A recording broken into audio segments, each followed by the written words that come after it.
Infinix Hot 40i এই ফোনটা আমরা 7 দিন ধরে ইউজ করছি। আজ আমরা এই ফোনটির ফুল রিভিউ করব এবং এই ফোনটির ফুল স্পেসিফিকেশন জানাবো। তো চলুন ভিউয়ার্স মূল ভিডিওতে জাম্প করা যাক।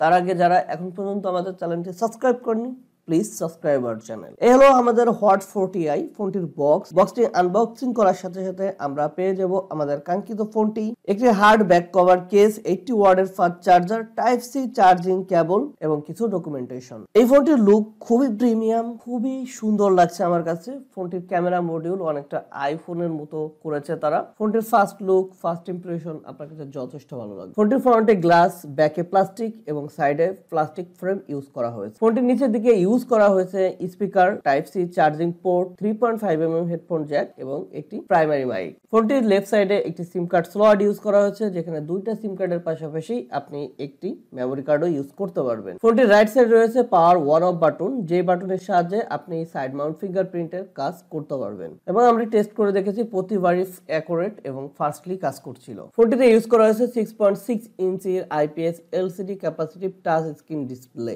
এই ডিসপ্লের রেজুলেশন রয়েছে 720x1612 পিক্সেল এবং এটা কিন্তু ফুল এইচডি প্লাস না, শুধুমাত্র এইচডি প্লাস একটি ডিসপ্লে। এই ডিসপ্লেতে ইউজ করা হয়েছে 667 পিপিআই ডেনসিটি এবং 90 হার্টজ রিফ্রেশ রেট। ফোনটির ডিসপ্লের কোয়ালিটি এভারেজ, প্রাইস রেঞ্জ অনুযায়ী আমার কাছে ঠিকঠাক মনে হয়েছে। এছাড়া ফোনটির ব্রাইটনেস যথেষ্ট ঠিকঠাক ছিল। লো লাইটে এই ডিসপ্লেটার কালার রেজুলেশন একেবারে ঠিকঠাক থাকে, তবে যখন আপনি একটু ডিরেক্ট সানলাইটে যাবেন তখন এটার ব্রাইটনেস যথেষ্ট কম মনে হয় এবং মোটামুটি ভালো স্ট্রাগল করতে হয়। এছাড়া এই ফোনটির ডিসপ্লে চিন এবং ব্যাজেল যথেষ্ট মোটা মনে হয়েছে। তো আমার কাছে এই ফোনটির ডিসপ্লে খুব বেশি একটা ভালো লাগেনি, তবে এটা যে প্রাইসে লঞ্চ করেছে সেই অনুযায়ী মোটামুটি ঠিকঠাক আছে। ফোনটির চিপসেটে ইউজ করা হয়েছে ইউনিসক T606।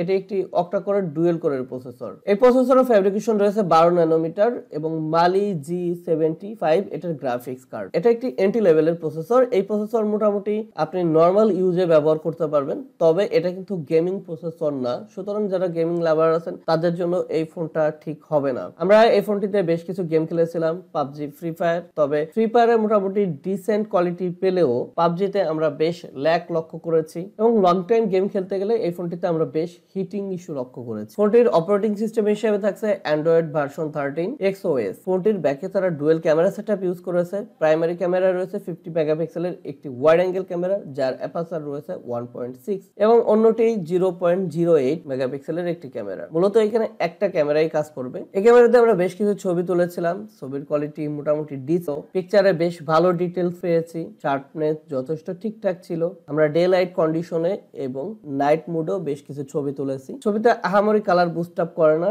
এবং ছবির কোয়ালিটি মোটামুটি ঠিক থাকে। এই ফোনটির ব্যাক ক্যামেরা দিয়ে আপনি 1080 30 fps এর ভিডিও রেকর্ড করতে পারবেন, বাট ভিডিওতে স্টেবিলাইজেশন না থাকার কারণে ভিডিও অনেকটা শেকি ভাব চলে আসে। ফোনটির ফ্রন্টে ইউজ করা হয়েছে 32 মেগাপিক্সেলের একটি ওয়াইড অ্যাঙ্গেল ক্যামেরা, যার অ্যাপারচার রয়েছে 2.2। ফোনটির ফ্রন্ট ক্যামেরা আমার কাছে যথেষ্ট ঠিকঠাক লেগেছে। এটা সেলফি ক্যামেরা দিয়ে আমরা বেশ কিছু সেলফি তুলেছিলাম। সেলফির কোয়ালিটি যথেষ্ট ঠিকঠাক ছিল, ব্রাইটনেস ঠিকঠাক ছিল, ডিটেলস ঠিকঠাক ছিল।